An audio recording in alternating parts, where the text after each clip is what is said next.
ਸਤਿ ਸ਼੍ਰੀ ਅਕਾਲ ਜੀ। ਅੱਜ ਮੈਂ ਤੁਹਾਨੂੰ ਬਣਾਉਣਾ ਦੱਸੂਗੀ ਇਹ ਵਾਲਾ ਡਿਜ਼ਾਈਨ। ਇਸ ਡਿਜ਼ਾਈਨ ਨੂੰ ਬਣਾਉਣ ਦੇ ਲਈ ਸਿਲਾਈ ਉੱਪਰ 7-7 ਕੁੰਡਿਆਂ ਦੇ ਹਿਸਾਬ ਨਾਲ ਕੁੰਡੇ ਚਾਹੀਦੇ ਨੇ ਤੇ 2 ਕੁੰਡੇ ਵੱਧ। ਚਲੋ ਜੀ ਸ਼ੁਰੂ ਕਰਦੇ ਹਾਂ ਡਿਜ਼ਾਈਨ ਬਣਾਉਣਾ। ਪਹਿਲੀ ਸਿਲਾਈ ਸਿੱਧੀ ਸਾਈਡ,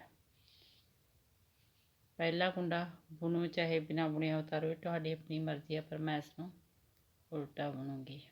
ਧਾਗਾ ਦੂਸਰੀ ਸਾਈਡ, 3 ਕੁੰਡੇ ਸਿੱਧੇ, 1 2 3, धागा अपनी साइड 1 कुंडा उल्टा, धागा दूसरी साइड 1 2 3। देखो पहले कुंडे ने छड्ड के 1 2 3 4 5 6 7, ये 7 कुंडे नहीं बार बार रिपीट करते जावांगे। जानी कि 1 कुंडा उल्टा बुणन तो बाद 3 कुंडे उल्टे बुन के 3 इधरले उल्टे ते 1 ये 7 हो गए।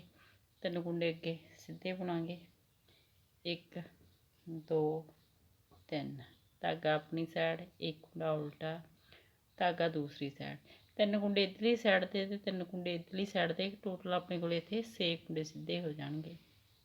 1 2 3 4 5 6, धागा अपनी साइड 1 कुंडा उल्टा, धागा दूसरी साइड 3 कुंडे सीधे, 1 2 3, धागा अपनी साइड लास्ट का कुंडा उल्टा। तुसीं इस नूं उल्टा भी बुन सकते हो तो बिन बुणिया भी उतार सकते हो, ये तुहाडी अपनी मर्जी है। जेड़े कुंडे सीधी साइड तो सीधे ने उल्टी साइड तो उल्टे बन गए, जेड़ा कुंडा सीधी साइड तो उल्टा उल्टी साइड तो सीधा बनूगा। पहले 4 कुंडे उल्टे, 1 2 3 4, धागा दूसरी साइड 1 कुंडा सीधा, धागा अपनी साइड 6 कुंडे उल्टे, 1 2 3 4 5 6, धागा दूसरी साइड 1 कुंडा सीधा, धागा अपनी साइड 6 कुंडे उल्टे, 1 2 3 4 5 6, धागा दूसरी साइड 1 कुंडा सीधा, धागा अपनी साइड 1 2 3 4, 4 कुंडे उल्टे। तीसरी सिलाई सीधी साइड, पहला कुंडा उल्टा, धागा दूसरी साइड 3 कुंडे सीधे, 1 2 3।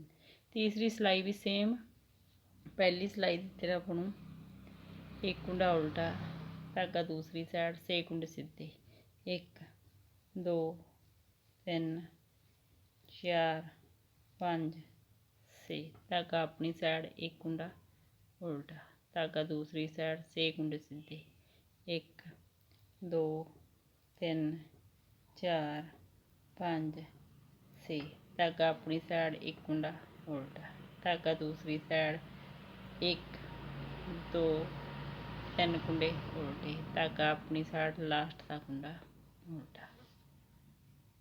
चौथी सिलाई उल्टी साइड, चौथी सिलाई सेम दूसरी सिलाई की तरह बुनो, 1 2 3 4, 4 कुंडे उल्टे, धागा दूसरी साइड 1 कुंडा सीधा, धागा अपनी साइड 6 कुंडे उल्टे, 1 2 3 4 5 6, धागा दूसरी साइड 1 कुंडा सीधा, धागा अपनी साइड 6 कुंडे उल्टे, 1 2 3 4 5 6, धागा दूसरी साइड 1 कुंडा सीधा, धागा अपनी साइड 1 2 3 4, लास्ट के 4 कुंडे उल्टे।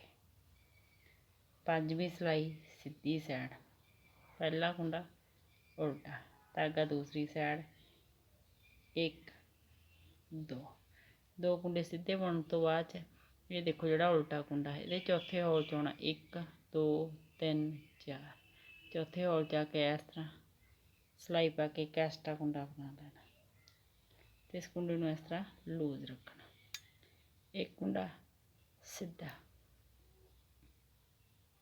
धागा अपनी साइड 1 कुंडा उल्टा, धागा दूसरी साइड 1 कुंडा सीधा, उस हॉल दे विच दोबारा इस तरह सिलाई पा के एक कुंडा एक्स्ट्रा बनाना, इस कुंडे नूं भी इस सिलाई दे नाल ਲੂਜ਼ ਕਰ ਲੈਣਾ ਇਸ ਤਰ੍ਹਾਂ। 1 2 3 4 4 ਕੁੰਡੇ ਵਿਚਕਾਰ ਸਿੱਧੇ ਬੁਣਨ ਤੋਂ ਬਾਅਦ 'ਚ ਸੇਮ ਉਸੇ ਤਰ੍ਹਾਂ ਹੀ ਆਪਾਂ ਨੇ ਨੀਚੇ ਨੂੰ ਆਉਣਾ 1 2 3 4 ਚੌਥੇ ਹੋਲ ਦੇ ਵਿੱਚ ਇਸ ਤਰ੍ਹਾਂ ਸਿਲਾਈ ਪਾ ਕੇ ਇੱਕ ਐਕਸਟਰਾ ਕੁੰਡਾ ਬਣਾਉਣਾ। ਦੇਖੋ ਇਸ ਨੂੰ ਲੂਜ਼ ਰੱਖਣਾ। ਇੱਕ ਕੁੰਡਾ ਸਿੱਧਾ, ਧਾਗਾ ਆਪਣੀ ਸਾਈਡ, ਇੱਕ ਕੁੰਡਾ ਉਲਟਾ, ਧਾਗਾ ਦੂਸਰੀ ਸਾਈਡ, ਇੱਕ ਕੁੰਡਾ ਸਿੱਧਾ, ਸੇਮ ਉਸੇ ਜਗ੍ਹਾ ਤੋਂ ਦੁਬਾਰਾ ਸਿਲਾਈ ਪਾ ਕੇ ਇੱਕ ਐਕਸਟਰਾ ਕੁੰਡਾ ਬਣਾ ਲੈਣਾ। ਇਸ ਕੁੰਡੇ ਨੂੰ ਇਸ ਤਰ੍ਹਾਂ ਲੂਜ਼ ਕਰ ਲੈਣਾ। 1 2 3 4 4 ਕੁੰਡੇ ਸਿੱਧੇ ਬੁਣਨ ਤੋਂ ਬਾਅਦ ਉਸ ਤਰ੍ਹਾਂ ਇਹ ਜਿਹੜਾ ਉਲਟਾ ਕੁੰਡਾ ਇਹਦੇ 4 ਕੁੰਡੇ ਨੀਚੇ ਨੂੰ ਆਉਣਾ 1 2 3 4 ਜਿਹੜਾ ਚੌਥਾ ਹੋਲ ਆ ਇਹਦੇ ਇਸ ਤਰ੍ਹਾਂ ਸਿਲਾਈ ਪਾ ਕੇ ਇੱਕ ਐਕਸਟਰਾ ਕੁੰਡਾ ਬਣਾ ਲੈਣਾ। ਇਸ ਕੁੰਡੇ ਨੂੰ ਇਸ ਤਰ੍ਹਾਂ ਲੂਜ਼ ਕਰ ਲੈਣਾ। ਇੱਕ ਕੁੰਡਾ ਸਿੱਧਾ, ਧਾਗਾ ਆਪਣੀ ਸਾਈਡ, ਇੱਕ ਕੁੰਡਾ ਉਲਟਾ, ਧਾਗਾ ਦੂਸਰੀ ਸਾਈਡ, ਇੱਕ ਕੁੰਡਾ ਸਿੱਧਾ, ਦੁਬਾਰਾ ਉਸੇ ਹੋਲ ਦੇ ਵਿੱਚ ਸਿਲਾਈ ਪਾ ਕੇ ਇੱਕ ਕੁੰਡਾ ਐਕਸਟਰਾ ਬਣਾ ਲੈਣਾ। ਇਸ ਕੁੰਡੇ ਨੂੰ ਇਸ ਤਰ੍ਹਾਂ ਲੂਜ਼ ਕਰ ਲੈਣਾ। 1 2 ਕੁੰਡੇ ਸਿੱਧੇ ਤੇ ਲਾਸਟ ਦਾ ਕੁੰਡਾ ਉਲਟਾ, ਸੇਮੀ ਸਿਲਾਈ ਉਲਟੀ ਸਾਈਡ, 1 2 ਕੁੰਡੇ ਉਲਟੇ ਬੁਣਨ ਤੋਂ ਬਾਅਦ 'ਚ ਇਸ ਕੁੰਡੇ ਨੂੰ ਇਸ ਤਰ੍ਹਾਂ ਉਤਾਰਨਾ। ਦੇਖੋ ਇਸ ਤਰ੍ਹਾਂ ਨਹੀਂ ਉਤਾਰਨਾ, ਇਸ ਤਰ੍ਹਾਂ ਉਤਾਰਨਾ। ਜਿਹੜਾ ਇਹ ਵਲ ਪਾ ਕੇ ਆਪਣਾ ਇਹ ਲੰਬਾ ਕੁੰਡਾ ਬਣਾਇਆ ਹੋਇਆ ਇਸ ਕੁੰਡੇ ਨੂੰ ਵੀ ਇਸ ਤਰ੍ਹਾਂ ਉਤਾਰ ਲੈਣਾ। ਇਸ ਤਰ੍ਹਾਂ ਉਤਾਰ ਕੇ ਇਹਨਾਂ ਦੋਹਾਂ ਕੁੰਡਿਆਂ ਨੂੰ ਵਾਪਸ ਇਸ ਤਰ੍ਹਾਂ ਸਿਲਾਈ ਲੈ ਕੇ ਦੋਹਾਂ ਕੁੰਡਿਆਂ ਦਾ ਇੱਕ ਕੁੰਡਾ ਬਣਾ ਲਾਂਗੇ। ਇਹ ਦੇਖੋ ਇਹ ਕੁੰਡਾ ਬਿਲਕੁਲ ਸਿੱਧਾ ਹੋ ਗਿਆ। ਇੱਕ ਕੁੰਡਾ ਉਲਟਾ, ਇੱਕ ਕੁੰਡਾ ਸਿੱਧਾ, ਇੱਕ ਕੁੰਡਾ ਉਲਟਾ ਤੇ ਇੱਕ ਇਹ ਜਿਹੜਾ ਆਪਣਾ ਐਕਸਟਰਾ ਕੁੰਡਾ ਬਣਾਇਆ ਹੋਇਆ ਇਹ ਤੇ ਇੱਕ ਇਹ ਦੋਹਾਂ ਕੁੰਡਿਆਂ ਦਾ ਇੱਕ ਕੁੰਡਾ ਬਣਾ ਦੇਣਾ। ਜਿਹੜੇ 2 ਕੁੰਡੇ ਆਪਣੇ ਕੋਲ ਵਧੇ ਸੀ ਉਹ 2 ਕੁੰਡੇ ਘਟ ਗਏ। 1 2 ਕੁੰਡੇ ਉਲਟੇ ਬੁਣਨ ਤੋਂ ਬਾਅਦ 'ਚ ਇਸ ਕੁੰਡੇ ਨੂੰ ਇਸ ਤਰ੍ਹਾਂ ਉਤਾਰਨਾ ਤੇ ਜਿਹੜਾ ਇਹ ਐਕਸਟਰਾ ਕੁੰਡਾ ਬਣਾਇਆ ਹੋਇਆ ਇਸ ਨੂੰ ਵੀ ਇਸ ਤਰ੍ਹਾਂ ਉਤਾਰਨਾ। ਦੋਹਾਂ ਨੂੰ ਅੱਗੇ ਤੋਂ ਇਸ ਤਰ੍ਹਾਂ ਸਿਲਾਈ ਪਾਉਣੀ। ਦੋਹਾਂ ਸਿਲਾਈਆਂ ਦੇ ਮੂੰਹ ਅੱਗੇ ਨੂੰ ਹੋਣਾ ਪਾ ਕੇ ਤੇ ਵਾਪਸ ਇਸ ਤਰ੍ਹਾਂ ਬੁਣ ਲੈਣਾ ਉਲਟਾ। ਇਹ ਦੇਖੋ ਇੱਕ ਕੁੰਡਾ ਉਲਟਾ, ਇੱਕ ਕੁੰਡਾ ਸਿੱਧਾ, ਇੱਕ ਕੁੰਡਾ ਉਲਟਾ, ਇੱਕ ਇਹ ਐਕਸਟਰਾ ਕੁੰਡਾ ਤੇ ਇੱਕ ਇਹ ਦੋਹਾਂ ਕੁੰਡਿਆਂ ਦਾ ਇੱਕ ਕੁੰਡਾ ਕਰ ਦਾਂਗੇ। 2 ਕੁੰਡੇ ਉਲਟੇ, 1 2 ਅਗਲੇ 2 ਕੁੰਡੇ ਇਸ ਤਰ੍ਹਾਂ ਬਿਨ ਬੁਣੇ ਉਤਾਰਾਂਗੇ। ਦੇਖੋ ਇਸ ਤਰ੍ਹਾਂ ਤੇ ਇੱਕ ਇਹ ਜਿਹੜਾ ਐਕਸਟਰਾ ਕੁੰਡਾ ਬਣਾਇਆ ਹੋਇਆ ਇਹਨੂੰ ਇਸ ਤਰ੍ਹਾਂ ਤੇ ਪਿੱਛੋਂ ਦੀ ਸਿਲਾਈ ਪਾ ਕੇ ਅੱਗੇ ਨੂੰ ਇਸ ਤਰ੍ਹਾਂ ਇਹ ਦੋਹਾਂ ਕੁੰਡਿਆਂ ਦਾ ਇੱਕ ਕੁੰਡਾ ਕਰ ਦਾਂਗੇ। ਇੱਕ ਕੁੰਡਾ ਉਲਟਾ, ਇੱਕ ਕੁੰਡਾ ਸਿੱਧਾ, ਇੱਕ ਕੁੰਡਾ ਉਲਟਾ, ਇਹ ਦੋਹਾਂ ਕੁੰਡਿਆਂ ਦਾ ਇੱਕ ਕੁੰਡਾ ਕਰਾਂਗੇ। ਲਾਸਟ ਦੇ 2 ਕੁੰਡੇ ਉਲਟੇ। ਇਹਨਾਂ 6 ਸਿਲਾਈਆਂ ਨੂੰ ਬਾਰ-ਬਾਰ ਰਿਪੀਟ ਕਰਦੇ ਜਾਓ ਤੇ ਇੱਕ ਸ਼ਾਨਦਾਰ ਡਿਜ਼ਾਈਨ ਤਿਆਰ ਕਰਦੇ ਜਾਓ। ਵੀਡੀਓ ਨੂੰ ਲਾਈਕ, ਸ਼ੇਅਰ ਔਰ ਚੈਨਲ ਨੂੰ ਸਬਸਕ੍ਰਾਈਬ ਜ਼ਰੂਰ ਕਰਿਓ ਜੀ। Thank you.